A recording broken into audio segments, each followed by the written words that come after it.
Welcome to ప్రజానేత్ర న్యూస్కి స్వాగతం. ప్రార్థించే పెదవులు కన్నా సాయం చేసే చేతులు మిన్న. ఒక మనిషి యొక్క చక్కటి ఆలోచన 10 మందికి ఆదర్శంగా మరియు దృఢ సంకల్పాన్ని ఇచ్చి మనం కూడా మంచి మార్గంలో నడుద్దాం అనిపిస్తుంది. ఇటువంటి కార్యక్రమమే మన మానసిక వికలాంగుల మధ్య జరుపుకున్నారు. ఇక విషయానికి వస్తే ఆచంట మండలం పెనుమంచలి గ్రామస్తులైన గరికిముక్కల అప్పారావు గారు శ్రీమతి దుర్గా దంపతుల యొక్క ఏకైక కుమార్తె శాంతి యొక్క పుట్టినరోజు వేడుకలు ఈ కేంద్రంలో మానసిక వికలాంగుల మధ్య జరుపుకున్నారు. వారికి చక్కటి భోజనాలు ఏర్పాటు చేశారు.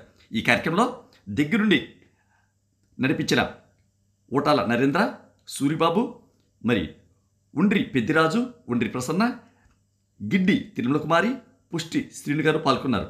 చక్కటి దృశ్యరూపం. మీరు కూడా వాళ్ళ మార్గంలో నడవండి, చక్కటి సమాజాన్ని స్థాపించండి. మీ Pallem Ajay Babu, bureau reporter, Narsapuram. Wish you very very happy birthday to Shanti.